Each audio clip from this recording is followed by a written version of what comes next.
this video, we are going to be talking about the spiritual side of a menstrual cycle. Now, fellas, before you click off this video, I really want you to hear me out, because some of the information that I channeled is going to be really important specifically to you guys, and really important for men that are in a relationship with a woman. This information will actually be beneficial for you. I can promise you that this will not be about bashing men or anything like that, because why would we do that? That is our masculine counterpart. Men are extremely important. They are very much needed, and they are the yin to the yang, or I'm sorry, they are the yang to our yin. So incredibly important, but there is some information for you guys about the subject. My name is Catherine. I'm an energy healer, spiritual coach, and nurse practitioner. If you need personalized coaching or an energy healing from yours truly, then you can go to my website at catherineglassman.com, or you can email me at hello@catherineglassman.com. First and foremost, I am going to ask for your forgiveness for my voice. I am getting over RSV. Also, I just took a bunch of vitamins, and that tends to make me nauseous. I didn't quite think that one through. And so now I'm chewing on an Altoid, which helps with nausea for me. So I apologize again. But you know what? Me basically being a mess right now is the perfect segue into this topic. So for those of you who don't know, the menstrual cycle is the reproductive hormonal cycle of a woman. And this occurs about every 28 days. There are 4 main stages: the menses, which is the period or the bleeding part, the follicular stage, the ovulation stage, and the luteal phase. But what does that have to do with spirituality exactly? Well, the reason why I even chose to make this video is because ever since moving to Texas, I noticed that the first day of my cycle would always occur on the full moon. Every single time. And in the spiritual community, they refer to a woman's menstrual cycle as her moon cycle. And it is often compared to one another because each cycle is roughly every 28 days. Well, the moon cycle for sure is every 28 days, and a woman's menstrual cycle or moon cycle is about every 28 days. For me personally, it is literally every single full moon. So I decided to do just like a quick Google research on what the significance is of a woman starting her menstrual cycle on the full moon every single time. And I came across this concept where they call different women who start their cycles in different phases of the moon by a color. And then like witch, I guess. So for someone who starts their menstrual cycle on the full moon, they call that a red cycle or red moon cycle or a red witch. If you start your cycle during the new moon, then that is considered a white moon or a white witch. If you start your cycle during the waxing phase of the moon, then that is a pink moon or a pink witch. And then if you start your cycle during the waning phase of the moon, then that is considered a purple moon or a purple witch. And what's fascinating is that witches are considered to be of like a pagan origin. And in my previous videos, I've mentioned that pagans and witches tend to respect the cycles of the planet. And so this is a perfect example, because there is the hormonal cycle, right, that has 4 phases, and it's very similar to the seasons of the planet.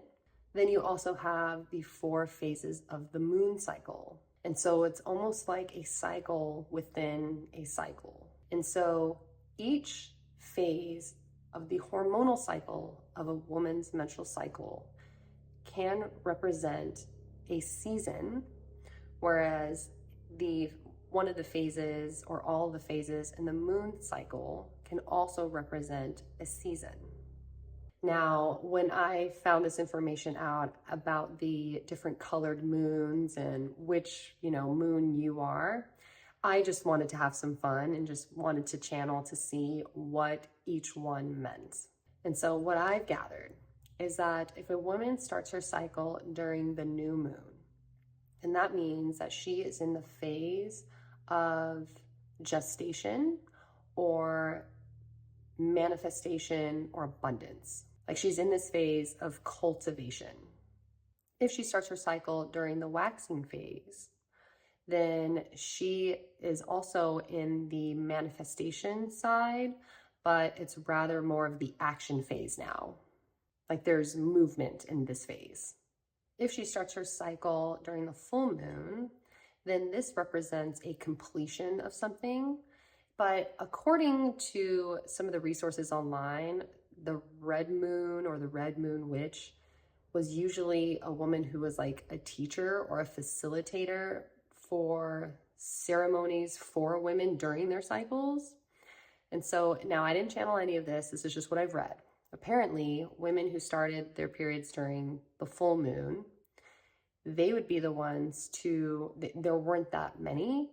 And so when the rest of the community, the rest of the women would be on their menstrual cycle or on their moon cycle, they would gather together and just kind of have a ceremony of like release and like letting go and just going over everything that has happened so far. And so that would be in a ceremonial setting. And the red moon witches, I guess, would not be on their cycle at that time. And so they were able to facilitate those ceremonies. And so they were just the opposite of most women. And apparently most women start around the new moon, which is so fascinating. And then if you start your period around the waning moon or like the purple moon, then you are in the phase of healing and integration. This actually makes a lot of sense because if you were to look at occult books, especially ones that talk about using the moon in a ritual setting or casting spells or whatever, it actually lines up to pretty much everything I just said. So if you are going to do a ritual around the new moon, then that is the perfect time to do a ritual in which you are calling something in or you're trying to manifest something new into your life. Whereas if you are trying to let go of something or just complete some sort of karmic cycle, or you want to do a cord cutting letter, then it would be ideal to do it on the full moon. So that is the moon cycle. Then we take a deeper dive into the menstrual cycle, which is the cycle within the cycle. So the way that I see it is that in medical terms, they considered a woman's menstrual cycle to start on the first day in which she starts bleeding. I personally did not see it that way. The way I saw it is that the spiritual side of the first day of a woman's menstrual cycle is actually the follicular stage, or the first day where she stops bleeding. So during this phase, and each phase, by the way, is like roughly a week, okay? So during the follicular stage, a woman's estrogen starts to increase and her uterine lining starts to thicken, okay? So in this phase, mentally, she is a little bit more motivated, a little bit more outgoing, a little bit more social. This would make sense to it looking very similar to a new moon phase. And it would also be very similar to springtime. So springtime is when we start to plant seeds, right? We're getting ready to watch things grow and we're setting the intention. The second phase is ovulation. This happens around day 14. So the follicular stage happens around day 7. Ovulation starts around day 14. This is when the ovary releases an egg and a woman becomes a little bit more sexual, a little bit more flirty, just really out there, really outgoing, and it's very symbolic for like summer. I mean, I guess you could call it like a hot girl summer. Then you have the luteal phase. This happens around day 21, and this is symbolic for the fall time. This is when progesterone rises and prepares the uterine lining to receive an egg. And this is when the egg starts to travel to the uterus. So this makes sense because during the fall is when you harvest. And so it's kind of like it's harvesting or getting ready to harvest the egg. But at the same time, during fall is when things start to get darker. It just gets a little bit more gloomy. And this is where a lot of people can become depressed. And the luteal phase is also the phase where PMS occurs, which can also be characterized as depression or mood swings. And then the fourth stage, which is actually the day one of the menstrual cycle, according to the medical system, but I consider it to be the fourth stage, which is representative of winter. The uterine lining sheds, and that comes in the form of blood as a result of there not being a pregnancy or a fertilization of an egg and an implantation of the egg to the uterine lining. So this occurs if there is no pregnancy or if there was no harvest.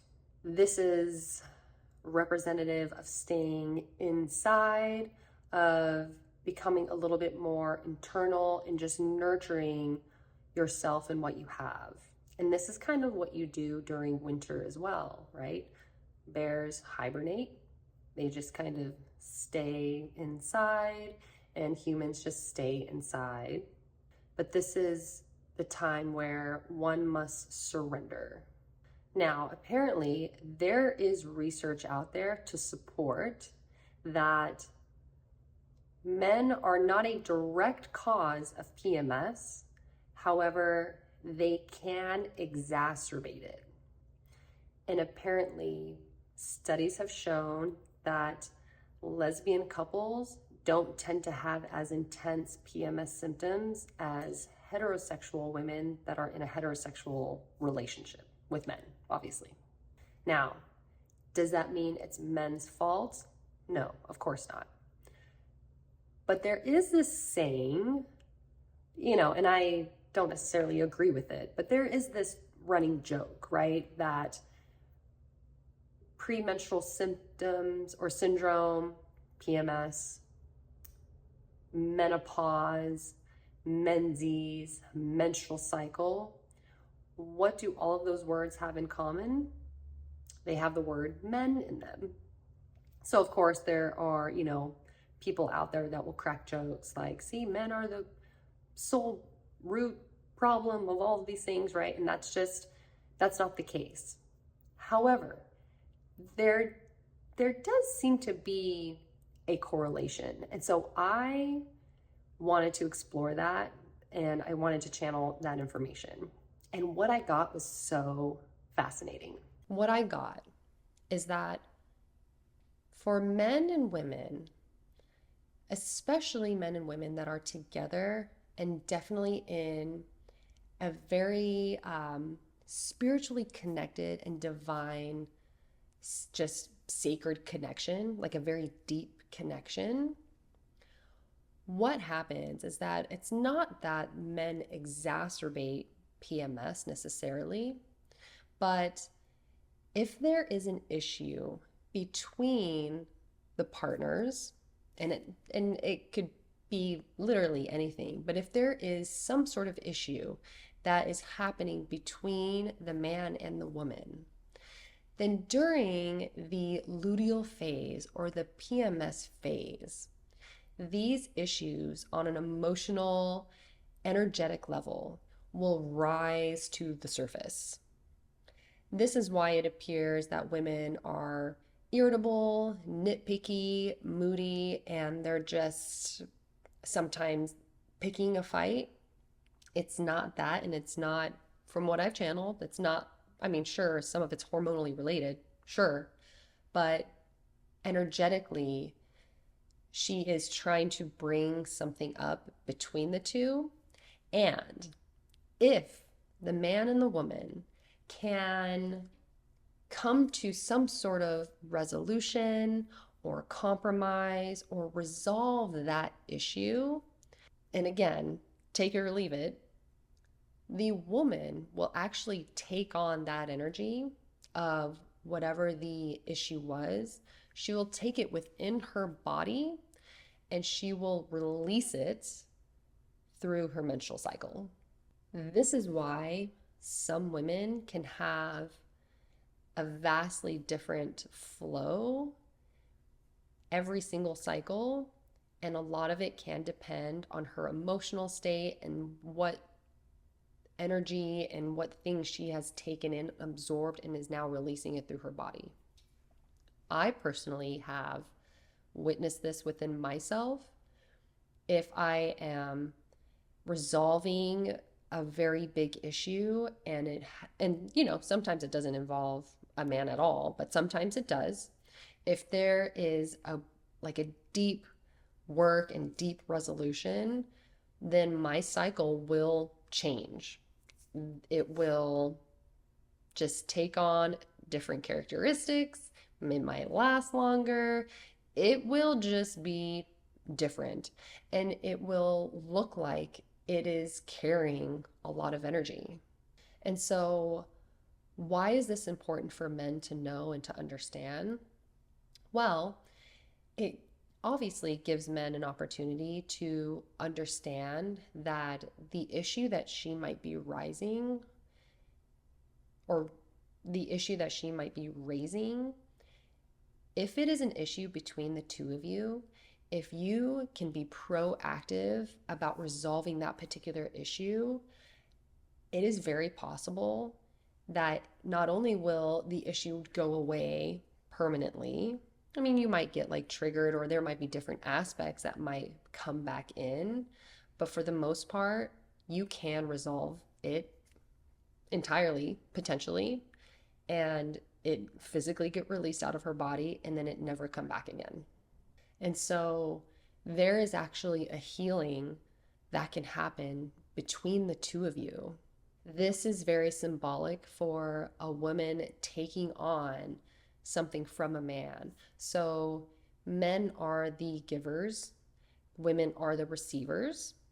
This is obviously true when it comes to pregnancy or making a baby. The male, gives his sperm, woman receives it and fertilizes the egg that she has. When it comes to not pregnancy, but rather like energy and emotional release, the man can give what he is dealing with to the woman, and then she can process it in her body and release it. Of course, she can't do it alone. This has to be a tandem group activity, but it can be done. So, this is great news for any man who has had to deal with cycles when it comes to relationships or with women. If you have some sort of karmic cycle that you're dealing with when it comes to relationships, and you notice that you are always in the same type of relationship or you have the same issues over and over again, no matter what relationship you're in, if you are able to heal that with a particular woman, she can potentially get rid of it and help you heal it for good. Of course, there is nothing wrong with maybe even proposing that or bringing up a particular issue, but women are just naturally intuitive. And so during the luteal phase or the PMS phase, it would be beneficial and wise to try to pay attention to what she is raising and what is irritating her at the time, because it could signal that there is an issue that is being brought to the surface so that it can be healed and released. But there is a caveat to all of this. This will, I mean, this mostly applies to women that are not on synthetic birth control. synthetic birth control just really completely changes your natural cycle. Some birth control out there just stops you from having a period entirely. And this actually reminds me that this doesn't really have anything to do with the menstrual cycle or the moon cycle, but this does have something to do with birth control in men, which I just think is fascinating. So I'm just going to tell you there is research to support that women will be attracted to men that they wouldn't normally be attracted to if they are on a synthetic birth control.